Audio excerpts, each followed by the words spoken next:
Thomas Reed had built an empire on logic, numbers, and ruthless efficiency. To the outside world, he was a symbol of success.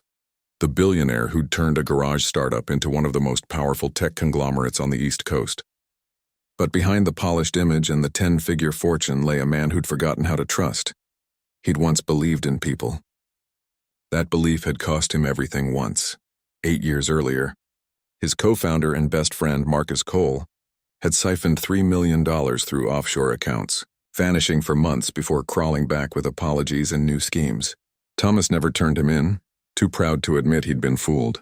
But from that day on, the warmth in his chest cooled into iron. He learned to test everyone. His employees joked that he didn't shake hands. He weighed them. That afternoon, the sky above the glass tower bruised into shades of gray as thunder rolled faintly beyond the city. Inside his penthouse office, the air was still, filled with the scent of polished mahogany and cold coffee. On his desk, a silver vault stood slightly ajar, its interior stacked with crisp bands of cash, gold coins glinting like captured suns. Everything was staged. Thomas adjusted the blinds so the late sunlight touched only half the room, creating shadows deep enough to hide his half-open eyes. He sank into the leather chair, loosened his tie, and let his breathing settle into the rhythm of feigned sleep. He was about to test someone, not a board member, not a partner, not another ambitious intern. Tonight's test was for a janitor, more precisely, her child. The maid and her son Grace Williams had been cleaning the executive floors for 3 years. She never complained, never asked for advances, never left a smear on the glass walls that framed the skyline. What set her apart, though, wasn't her silence. It was the tiny figure who often trailed behind her during the night shift. Caleb, her 8-year-old son. He wasn't supposed to be there, technically. But Grace couldn't afford daycare after losing her husband to a construction accident, and Thomas Reed, aware yet unmoved, allowed it so long as the boy doesn't interfere with operations. Most nights, Caleb sat quietly in a corner of his mother's cleaning cart, reading comics or sketching robots on recycled printer paper. The staff adored him. He greeted everyone with a shy wave. Thomas had never spoken to him directly, until tonight. Setting the trap, Thomas pressed a button beneath his desk. The security camera light blinked red and recording. He noted the time. 8:43 p.m. He left the vault open just enough to be obvious, a few bills intentionally askew. Let's see, he thought, when temptation stands before innocence. What wins? It wasn't cruelty in his mind. It was research. He'd lost faith in grown men long ago. Now he wanted to know whether honesty still survived in the young, or whether the rot began earlier than anyone admitted. He closed his eyes and waited. The door opens. The faint creak of hinges came first, followed by the gentle rattle of a cleaning cart. "Good evening, Mr. Reed," Grace whispered automatically, assuming he was asleep. The vacuum hummed softly. The scent of lemon polish replaced the bitterness of coffee. Caleb's footsteps pattered behind her, light, curious, unafraid. Through the thin veil of his eyelashes, Thomas watched. Caleb's gaze wandered across the massive office and the towering bookshelves, the glass trophies, the city lights flickering far below. Then his eyes stopped, frozen on the gleam of the open vault. For a long second, he simply stared. Thomas's heart beat once, heavy. The boy stepped closer, careful not to make noise. His mother was busy scrubbing the far window. He crouched near the vault, the glow of the desk lamp reflecting in his wide brown eyes. His small fingers, covered in tiny yellow gloves, hovered above the bundles of money. The moment. Here it comes, Thomas thought. Curiosity first, then temptation. But Caleb did something the billionaire did not predict. He frowned. Not the frown of guilt, the frown of someone bothered by disorder. He reached into the vault not to grab but to straighten. He adjusted the bands, stacked the bills neatly, aligned the coins edge to edge as if tidying a toy shelf. One loose gold coin rolled toward the carpet. He caught it quickly, polished it on his glove, and placed it back on top. Then, taking a scrap of sticky note from his pocket, perhaps from his homework, he scribbled with a short pencil stub and left the note on the pile. Thomas strained to read the words upside down. "I fixed your money, sir. You dropped a coin. Caleb." The boy looked around, spotted his mother still mopping, and smiled faintly, proud of himself for helping. Thomas felt his breath hitch. For the first time in years, something other than suspicion filled his chest. A mother's lesson. Grace turned, noticed her son near the vault, and froze. "Caleb, don't touch that!" she hissed. "I didn't take anything, Mom. I just fixed it. It was messy," he said, showing his empty hands. Her expression softened. "Sweetheart, Mr. Reed's things aren't ours to fix. We keep the place clean, not count his money." "I know, but you always say, leave things better than you found them." She exhaled, half scolding, half melting. "You remember that?" "Always," he said. Grace put an arm around his shoulder. "Then let's finish up before the rain starts." They moved on to dust the shelves, unaware that the man behind the desk, who was supposed to be asleep, was fighting the strange sting of moisture in his eyes. After they leave, when the door clicked shut, Thomas sat up slowly. The sticky note fluttered slightly in the air-conditioned breeze. He picked it up, reading the child's crooked letters again. "I fixed your money, sir. You dropped a coin." He stared at it for a long time, then placed it gently inside his wallet, between his credit cards and a worn photograph of his younger self beside Marcus Cole. Back when trust had still meant something, he turned to the vault. Everything was perfectly organized. The boy had access to more money than his family would see in years, he thought, and all he did was clean it. He closed the door and turned the dial until it clicked. The sound echoed through the quiet office like a heartbeat returning to rhythm. The email, he opened his laptop and typed a short message to his assistant. To Lena Porter. Subject: security footage. Night shift. Preserve camera footage from tonight 8-9 p.m. Do not erase. Schedule meeting with HR tomorrow. T. Reed, then another message to himself in drafts. Note: find way to increase compensation for Grace Williams. Custodial debt. Discreetly. No publicity. He stared at the blinking cursor, thinking of the boy's neat handwriting, and whispered to the empty room. There are still good ones. Storm outside. Calm within. Lightning flashed outside, throwing bright veins across the glass. The city rumbled, restless. But inside, Thomas felt an unfamiliar quiet settle over him. He leaned back and let the storm's light flicker across his face. For the first time in years, he didn't feel alone in the building full of people paid to obey. He felt connected to something small, pure, and incorruptible. He didn't know it yet, but this small moment would ripple outward, challenging the empire he'd built on suspicion. The boy's gift across town. Grace and Caleb waited for their bus under a flickering street lamp. The rain began as a drizzle. Caleb leaned against his mother's side, humming a tune he'd learned from a cartoon. "Mom," he said, "Mr. Reed must be really tired. He sleeps even when people clean around him." Grace chuckled softly. "People like him never really sleep, baby. They just close their eyes and think. What do they think about?" She looked up at the gray sky. Mostly about keeping what they already have. Sometimes they forget what they've lost. Caleb nodded as if understanding. "I hope he wakes up happy tomorrow." Grace smiled, brushing his hair aside. "So do I." Watching the footage the next morning, Thomas arrived earlier than usual. The security team stood waiting, nervous. No one knew why the boss himself had requested overnight footage. He played the video silently. Frame by frame, there it was. Grace entering. Caleb organizing the vault, leaving the note. No stealing, no hesitation, no deceit. Thomas muted the room, staring at the screen. Around him, the city came alive. Emails pinging. Phones ringing, but he heard none of it. The boy's small act looped in his mind like a refrain. Honesty without witness. A memory resurfaces. He remembered himself at 12, sneaking into his father's study and finding a drawer full of cash. He had pocketed a single dollar to buy candy. When his father discovered it missing, he hadn't punished him. He'd only said, "Every theft begins with one coin. Be careful what you start." He'd forgotten that lesson until last night, when a child who had nothing taught it back to him. Decision Thomas called Lena Porter. "I want HR to pull Grace Williams' file and find out where her son goes to school." Lena hesitated. "Sir, is there a problem?" "No," he said, surprising himself. "For once, there's a solution."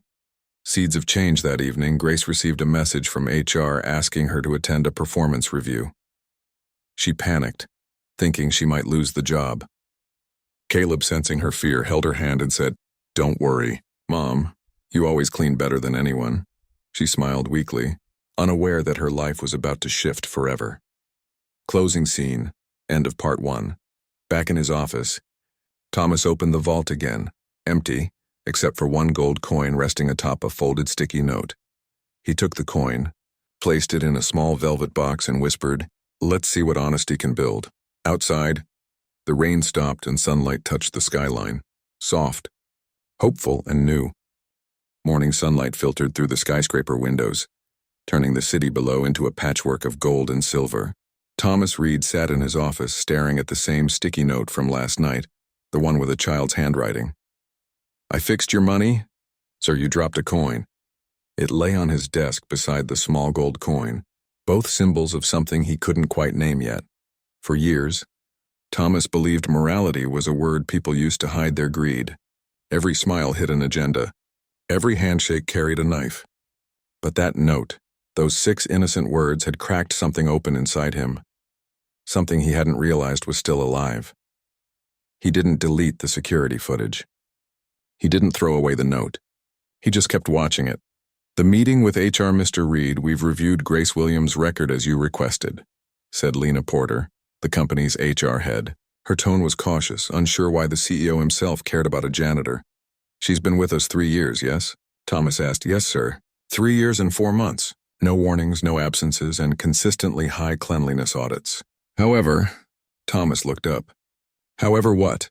"She's been working overtime unpaid nearly every week. She refuses to log it, says she doesn't want to seem ungrateful." Thomas leaned back, a flicker of disbelief crossing his face. "Unpaid overtime. That's illegal." Lena hesitated. "She volunteers, sir. We've offered to correct her timesheet, but she insists it's fine." He rubbed his temple. "Find a way to correct it without making it a spectacle. Quietly issue the adjustment under operational realignment, and send a note from HR saying it was our mistake." "Yes, Mr. Reed." He paused, then added, "And her son, Caleb. I want to know what school he attends, his grades, interests, everything." Lena blinked. "Her son, sir?" Thomas smiled faintly. "He's a very organized young man. Grace's worries across town." Grace Williams folded laundry in her small apartment while Caleb sat on the floor, building a tower out of plastic cups. "Mom," he said, "why did the office call you to a meeting? Did I do something wrong?" Grace stopped folding. "No, baby. You didn't. I don't know why they want to see me." She tried to sound calm, but anxiety twisted in her chest. People like her didn't get called to HR for good reasons. "Maybe Mr. Reed saw me fixing his money," Caleb said proudly. Grace froze. "Wait, what did you say?" "I told you, remember? I fixed it." He left it messy. She pressed a hand over her heart. "Oh, Caleb. I told you not to touch people's things." "But I didn't take anything, Mom. I just made it look nice." Grace sighed and crouched down to his level. "I know, sweetheart. You did the right thing. But people like Mr. Reed, they don't always see things the same way. Sometimes they think poor people are trouble just for breathing the same air." Caleb tilted his head. "That's silly. You work harder than everyone." She smiled sadly. "I do my best." He leaned into her arms. "Then everything will be okay." Grace hugged him tightly, praying he was right. The call from HR the next morning, Grace received a message from HR asking her to report at noon. Her stomach twisted as she scrubbed the executive hallway floors. The marble gleamed under her mop, but her mind wouldn't stop racing. When she entered the HR office, she found Lena Porter waiting with a kind smile. "Grace Williams?" "Yes, ma'am. Please sit." "I wanted to discuss your employment file." Grace clutched her bag. "If I've done something wrong, please tell me." Lena raised a hand. No, nothing like that. In fact, this is a positive adjustment. There was a clerical oversight in your pay schedule. You'll see an increase this cycle, and compensation for unpaid overtime." Grace blinked, stunned. "Are you sure?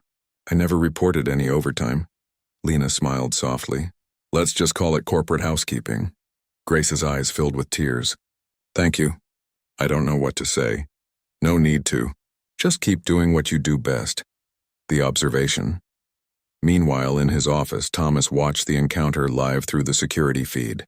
Not out of suspicion, but curiosity. He watched Grace cry quietly, watched her bow her head in gratitude in a gesture that twisted his chest again.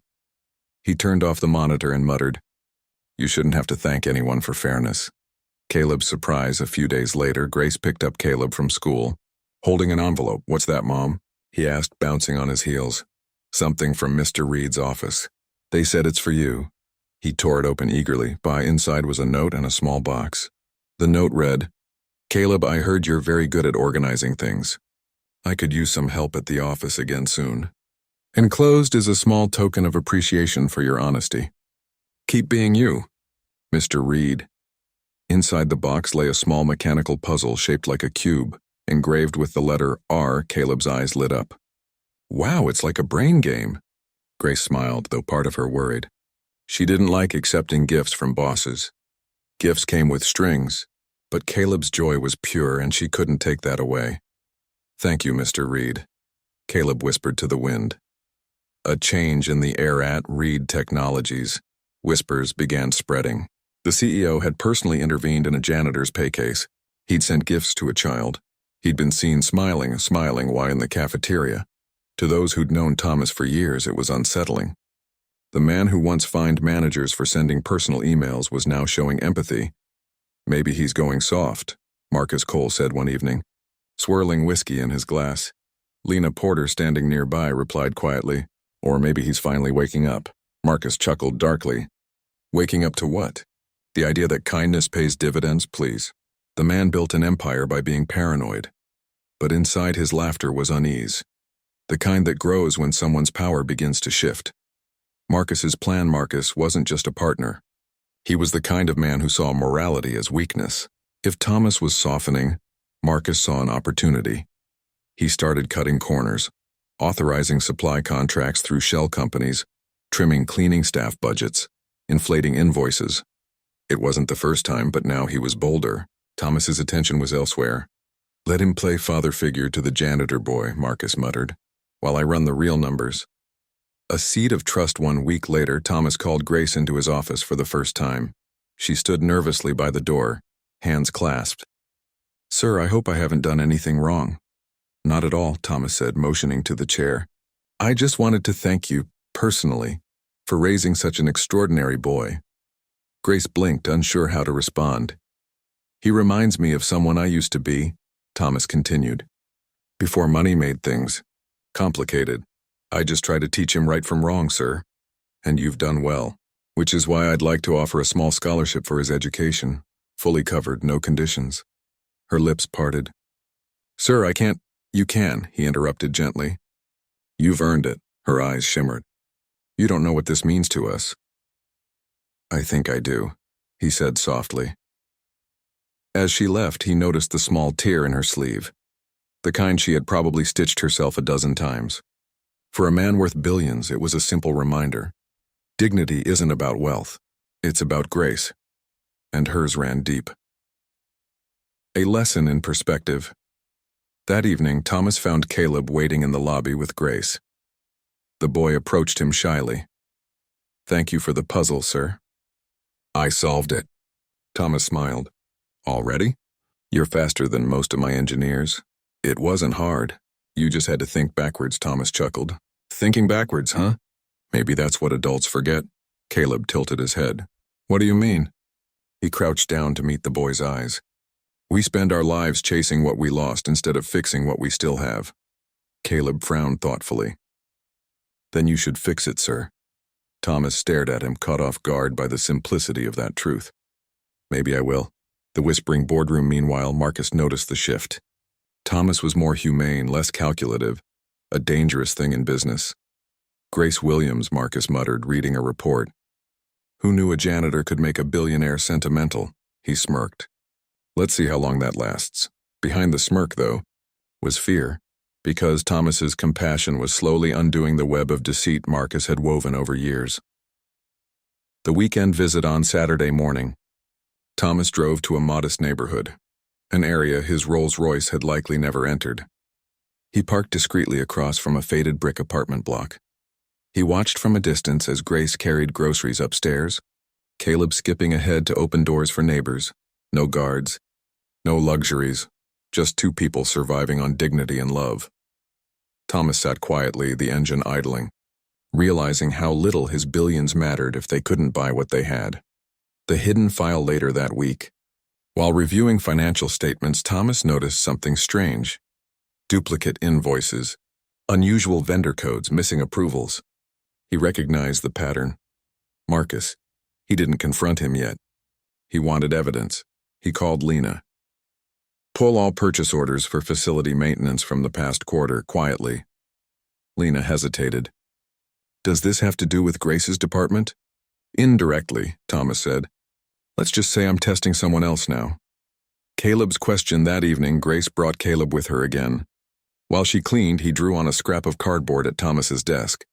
A picture of a huge office building surrounded by little stick figures.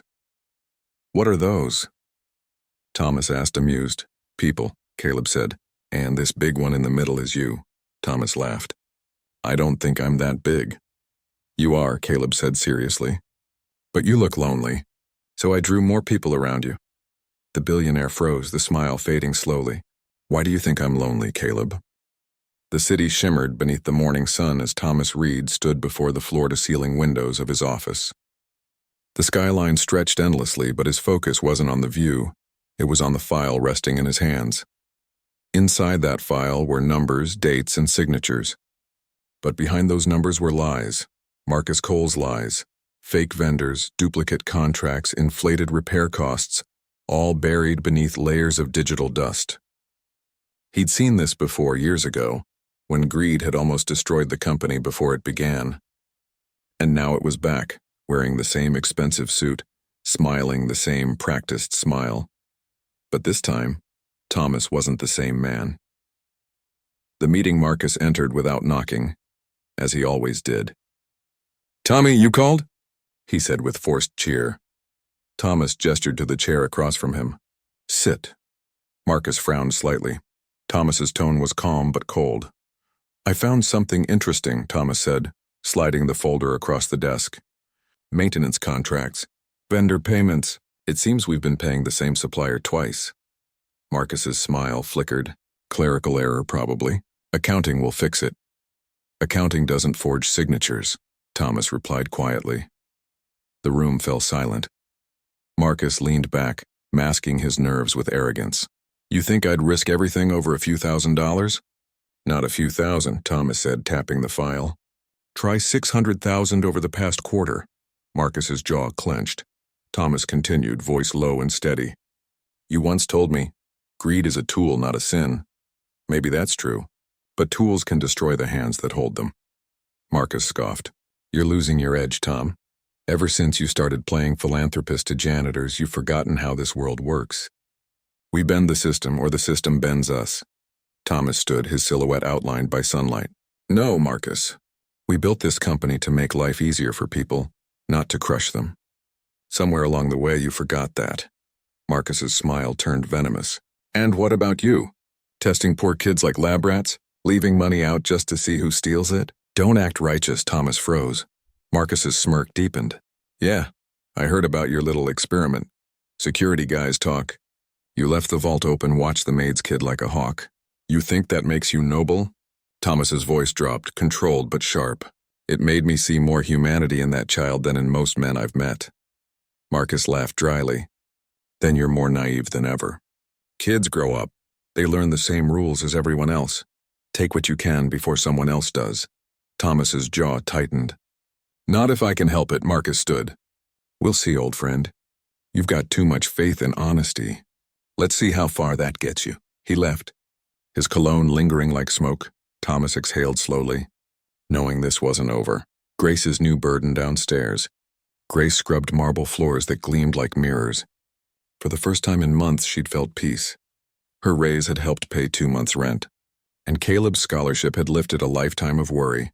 But that peace wouldn't last. At 6 p.m., as she prepared to clock out, a man from security approached her. Mrs. Williams, HR needs to see you. Her stomach sank. When she entered the office, 2 guards stood beside a small metal tray on the desk. Inside the tray was a gold wristwatch engraved with the initials TR. Do you recognize this? Asked the supervisor. Grace's voice trembled. No, I've never seen it before. It was found in your cleaning cart. She shook her head in disbelief. That's not possible. I don't steal. The supervisor's tone was formal. We'll investigate. Please wait in the lounge. Grace sat in silence, her hands trembling. Her first thought wasn't for herself, it was for Caleb. What if they tell him his mother's a thief? The setup Marcus Cole leaned in the hallway outside, smirking. Planning evidence was easier than expected, he whispered to his assistant. Let's see how St. Thomas reacts when his little charity project turns out to be a thief. The assistant hesitated.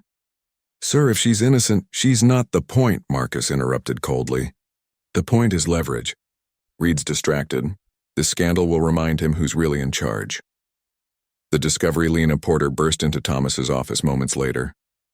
Sir, there's a problem. Security just detained Grace Williams for theft. Thomas's head snapped up. What? They found your gold watch in her cart. Thomas's eyes narrowed. I didn't lose any watch. I know, Lena said. That's why it doesn't make sense. Thomas stood instantly.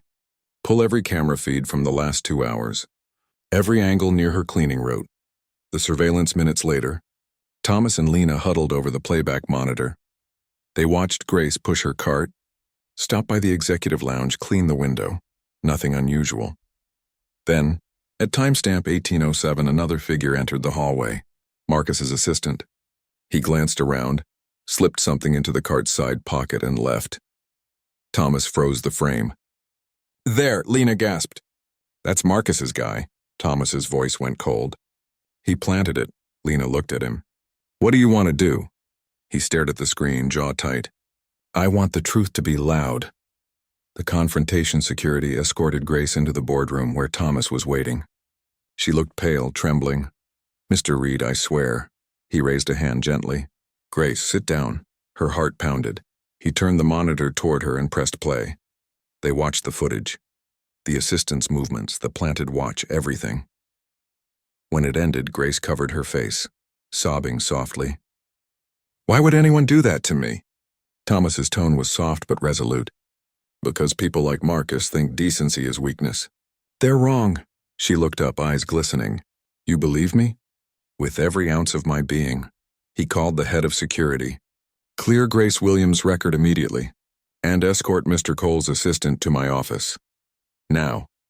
Marcus's fall, the assistant confessed within an hour. The instructions had come directly from Marcus Cole. When Marcus was called in, he tried to laugh it off. Come on, Tom, it was a prank. A test like yours, Thomas's eyes blazed. You don't test innocence by corrupting it. You test greed by resisting it, Marcus smirked. So what now? You'll fire me? Go ahead. But remember, this company exists because of me. Thomas stood, his voice calm but deadly. No, it exists despite you. He turned to Lena. Effective immediately. Terminate Marcus Cole's position and forward all records to the legal department. Marcus's smirk faltered. You wouldn't... I just did. Guard stepped forward. Marcus slammed his palm on the desk, shouting, You'll regret this, Tom. Thomas's gaze was steady. I already regret trusting you. Grace's return later that night. Grace walked toward Thomas's office, uncertain why he'd called her back.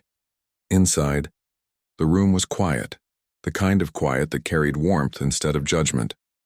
Thomas looked up from his desk and smiled. Come in, Grace, I owe you an apology. She shook her head. You don't owe me anything, sir. You believed me when no one else would. He leaned forward. Still, I'm sorry you had to go through that. I've spent too many years letting people like Marcus hide behind me. Grace's voice softened. You didn't let him. You stopped him. Thomas looked away, humbled. Your son reminded me what honesty looks like. You reminded me what strength looks like. Grace smiled faintly. We just try to live right, sir. Even when it's hard. Caleb's perspective that night, as Grace tucked Caleb into bed, he looked up and asked, Mom, why were you sad today? She hesitated, then said gently, Some people thought I took something that wasn't mine, but Mr. Reed helped me prove I didn't. Caleb frowned. People shouldn't lie. They shouldn't, she agreed. But some do because they're afraid of losing power. He thought for a moment, then asked, Did you forgive them? She smiled softly. Yes, baby. Forgiving isn't about them. It's about staying free. Caleb nodded slowly, as if adding that to the list of rules his mother had taught him about life. Thomas's reflection. Later that evening, Thomas sat alone in his office, watching the rain streak the windows. He thought of his father, a mechanic who used to say, When something breaks, don't curse the rust. Fix the metal. He had cursed the world for years, but now he was learning to fix what was broken. He opened his drawer, took out the gold coin Caleb had once fixed, and placed it beside Marcus's resignation file. Two symbols, one of greed, one of grace. He chose which one to keep.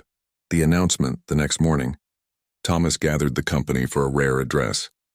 The auditorium buzzed with curiosity. The billionaire who rarely spoke to his own staff now stood before them. No teleprompter, no script.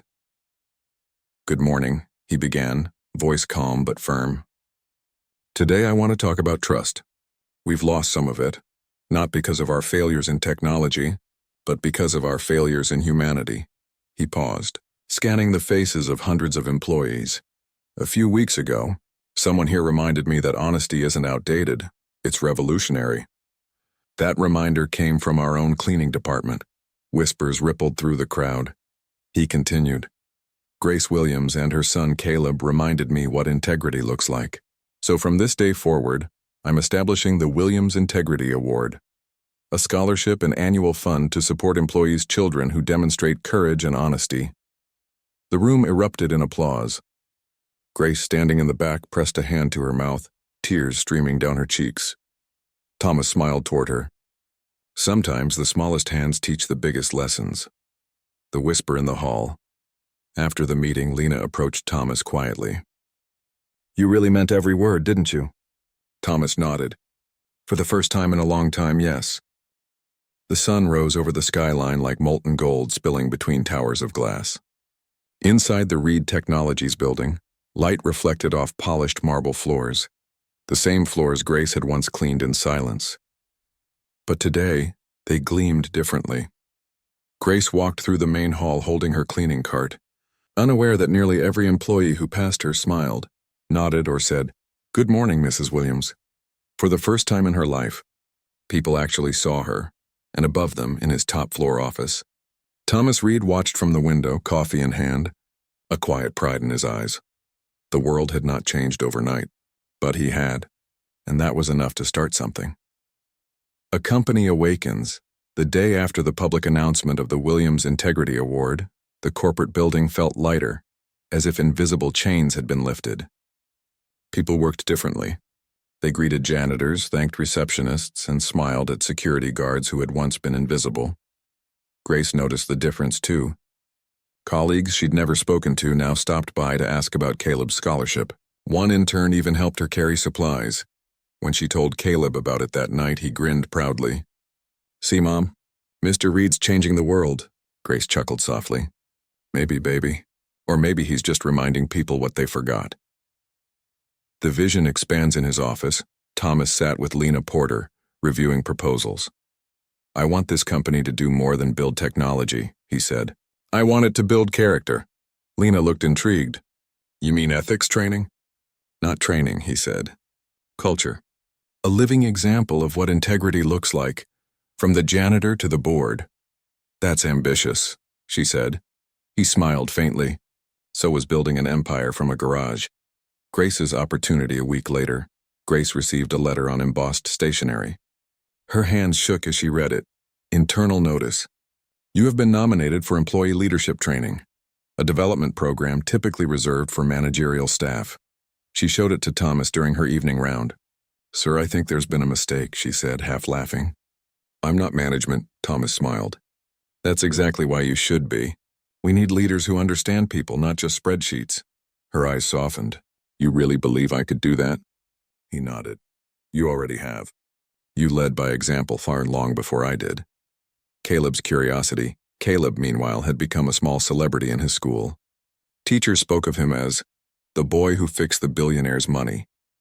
But he didn't let it change him. He still wore the same worn sneakers, still helped classmates with homework, and still called his mother Hero. One afternoon, he was invited to give a short talk at a school assembly about honesty. He stood on stage, nervous, clutching the mic.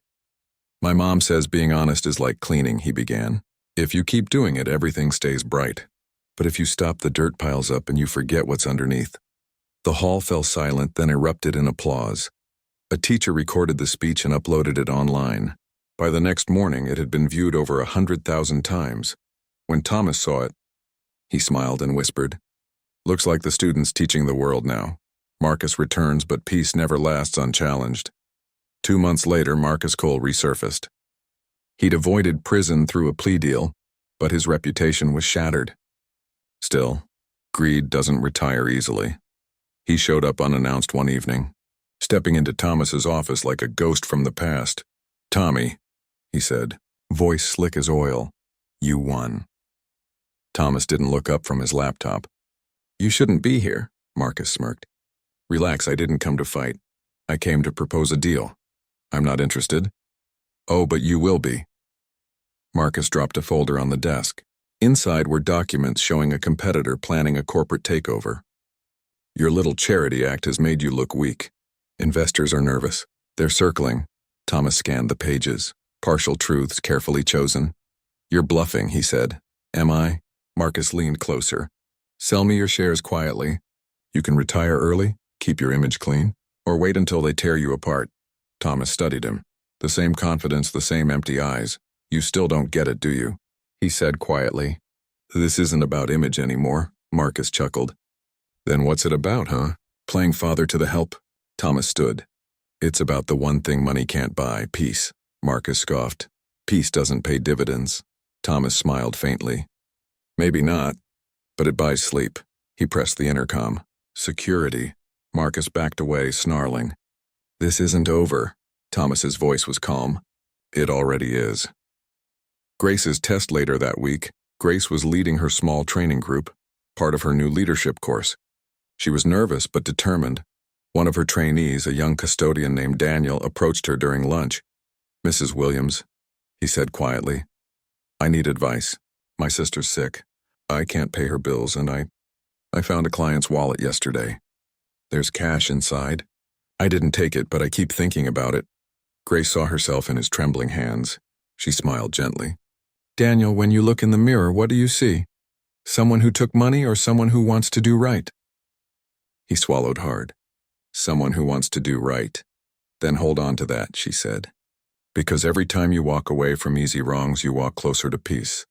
Daniel nodded slowly, then handed her the wallet. "Can you give this to HR? I don't trust myself," Grace smiled. "Of course." That night, she told Thomas about it. He nodded thoughtfully. Integrity spreads like light, one lamp at a time. A silent gift one morning, Grace found a new envelope in her locker. Inside was a small silver locket. No name, no note, just the engraved words, "Light the way for others."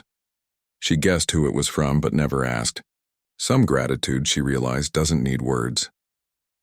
The Reflection Room. Thomas launched a new initiative called the Reflection Room, a quiet space inside the company where any employee could sit, breathe, and leave anonymous notes about what honesty meant to them. By the second week, hundreds of notes filled the walls. "I returned a wallet today. I told my boss the truth about my mistake. I stood up for a coworker who was blamed unfairly. When Grace visited, she added one more. Integrity isn't about being perfect. It's about staying clean inside even when your hands get dirty." Thomas saw the note later that night and smiled. "You're still teaching me, Grace." The Confrontation 2.0 the following month. Marcus tried again, this time through the media. A leaked article accused Thomas Reed of using employees as emotional marketing tools. Grace's name appeared in it, twisted into a false narrative. Reporters crowded the building lobby, shouting questions. Thomas called an immediate press conference. When he stepped onto the stage, the room buzzed with flashbulbs and murmurs. Grace stood behind him, hands clasped, nervous. He spoke calmly into the microphone.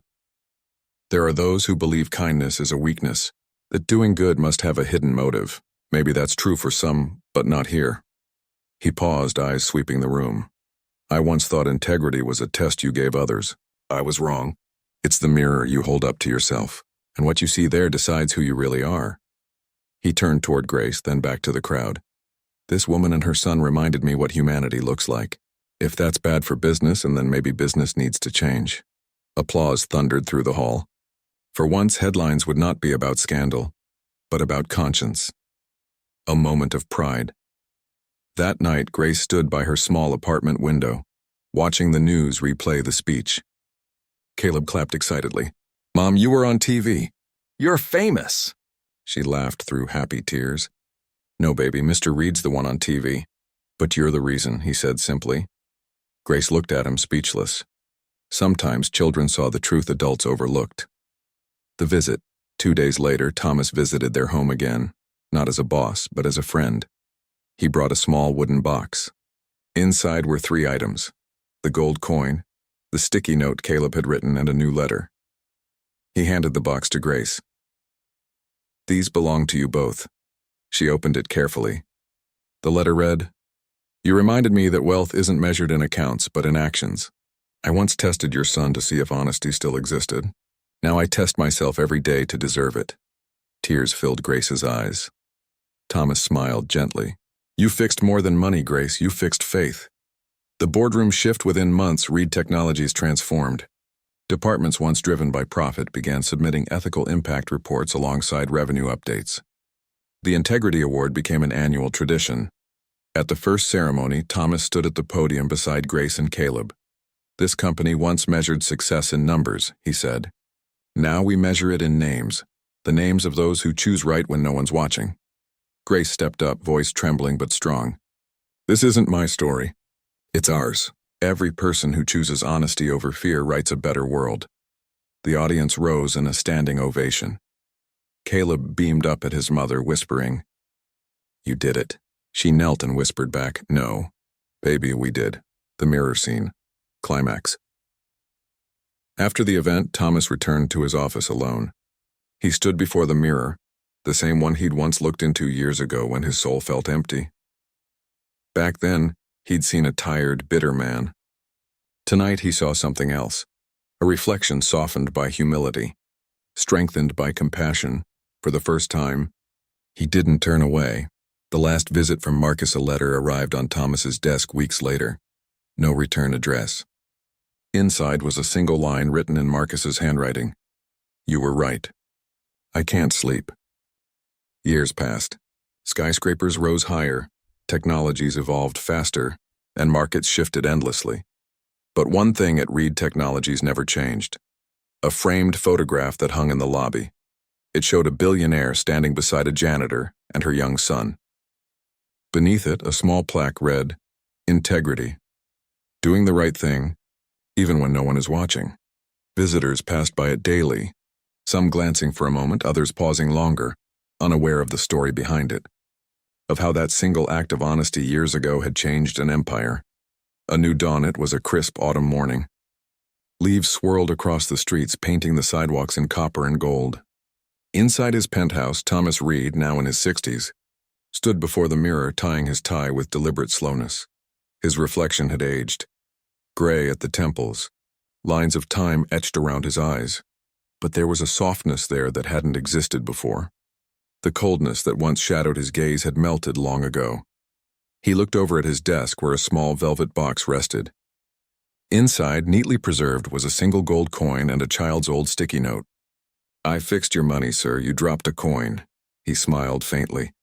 "You fixed a lot more than that, kid," he murmured. The ceremony that day, the company auditorium, overflowed. Cameras flashed, employees clapped, and the large banner behind the stage read, "Farewell to a visionary. Thomas Reed, 40 years of integrity." Grace Williams sat near the front, her hair streaked with silver now, her eyes gleaming with quiet pride. Beside her sat Caleb, no longer a boy but a man, tall, confident, dressed in a tailored gray suit. At 27, he had become one of the youngest financial consultants in the company, sharp-minded, humble-hearted, and known for his honesty. As the applause faded, Thomas stepped onto the stage, smiling warmly. "Thank you," he began. "When I started this company, I thought success meant winning. But I was wrong. Success isn't about what you own. It's about what you owe to the world." He paused, glancing toward Grace and Caleb. "Years ago, I tested someone. I wanted to see if goodness still existed when no one was watching. What I learned that night changed my life forever." The room fell silent. "I learned that wealth means nothing if your soul is poor, that leadership means nothing if your heart is cold, and that sometimes the smallest act of honesty can build a bridge strong enough to carry the world." He turned toward Caleb. That boy is now a man. And today, I'm proud to call him not just a colleague, but the future of everything we built. The audience rose in a standing ovation as Thomas gestured for Caleb to join him on stage. The passing of the torch, Caleb stepped forward, shaking Thomas's hand, but Thomas pulled him into an embrace instead. When they separated, Thomas held out the small velvet box. "Open it," he said. Caleb did. Inside lay the gold coin and the faded sticky note. His throat tightened. You kept this?" Thomas smiled softly. "It reminded me every day why I should stay human." Caleb's eyes glistened. "You shouldn't give this away." "It's yours," Thomas shook his head. "No, Caleb, it was always yours. You fixed what I couldn't. You showed me what money couldn't buy." He placed the box in Caleb's hands. "Promise me one thing. Never stop believing that integrity matters even when the world doesn't reward it." Caleb nodded, voice trembling. "I promise." Grace's moment. After the ceremony, Grace found Thomas sitting alone in the empty hall, gazing at the stage. "You made quite an impression," she said with a smile. He chuckled softly. "You think so?" She sat beside him. "I know so. My son wouldn't be who he is without you." Thomas looked at her kindly. "Your son wouldn't be who he is without you. I just got lucky enough to meet you both." She smiled, eyes moist. "You know, when I first started here, I used to pray every night that God would give Caleb a good life. I didn't realize he'd send a billionaire to test us." Thomas laughed gently. "And I didn't realize he'd send a Maid son to teach me how to live." The letter. That evening, back in his study, Thomas sat down to write. His pen moved slowly across the page. To Caleb. "If you're reading this, it means I've finally done what I should have done years ago. Step aside. I'm leaving this company in your generation's hands, but I'm not leaving empty-handed. You gave me back faith, Grace gave me back purpose, and together you reminded me that even in a broken world, honesty still breathes. This coin is a symbol, not of wealth, but of balance. It taught me that fortune flips, but character stands. One side buys you comfort, the other side costs you conscience. Choose carefully which one you spend. With gratitude and love, Thomas Reed." He folded the letter, sealed it in an envelope, and tucked it inside the velvet box beside the coin. The unexpected visit week later, Thomas quietly retired to his countryside home, far from skyscrapers, near the whisper of pine trees and the rhythm of simplicity. One chilly evening, headlights glowed on the driveway. When he opened the door, there stood Caleb, holding a small bouquet of flowers. "Didn't expect company," Thomas said, smiling. Caleb shrugged playfully. "You taught me never to wait for invitations." They laughed, and Thomas led him inside. Over tea, Caleb said softly, "I wanted to show you something." He opened a small notebook filled with sketches, notes and plans. "I'm starting a foundation, the Reed Williams Initiative. It'll fund scholarships for kids from working families who want to study finance, ethics, or business leadership." Thomas's eyes softened. "That's incredible," Caleb smiled. "You once said success isn't about what we own. It's about what we owe." "I owe you this." Thomas shook his head. "You owe me nothing, Caleb. You already paid it forward." A father's pride later, after Caleb left, Thomas sat on the porch, the wind rustling the trees. He thought of all the titles he'd held in life: CEO, billionaire, founder, yet none felt as fulfilling as the one Caleb had given him quietly through his actions. Mentor. He smiled, whispering, maybe even father figure. Somewhere deep down he realized that wealth wasn't about inheritance. It was about impression, the kind you leave on someone's soul. Caleb's journey months turned into years. The Reed Williams Initiative grew into a national program. Hundreds of children received scholarships, mentorships, and life-changing opportunities. Caleb became known as the honest executive, a man who never signed a deal without reading the fine print, never made a promise he couldn't keep, and never forgot where he came from. Whenever journalists asked about his secret to success, he'd smile and say, "It all started with a coin and a sleeping man. Grace's legacy, Grace." Proud yet humble, eventually retired as well. On her last day, the entire staff gathered in the lobby. They presented her with a gift, a framed quote beneath her photograph. "Some people sweep floors. Others sweep hearts clean," she laughed through tears. "I'll miss you all, especially the messes.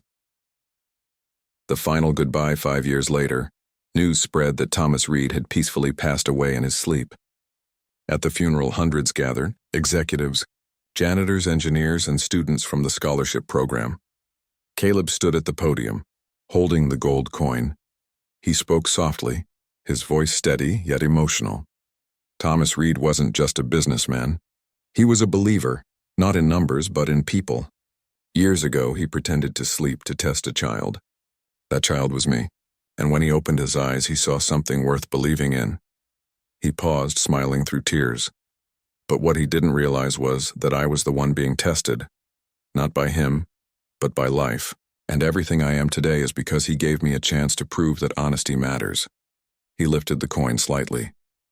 This is my reminder that integrity never dies, it just passes hands. The audience rose in silence, many wiping tears. The epilogue, years later, inside the lobby of Reed Williams Foundation headquarters, a glass case stood under warm light. Inside lay 3 objects: the gold coin, slightly worn, the sticky note now preserved in crystal, and a small plaque engraved with Thomas's final words. When you change one life with honesty, you change the world forever. Children often stopped to look at it during field trips, their teachers explaining the story. One small boy once asked, "So the billionaire was the hero?" The guide smiled. "No, son. They both were,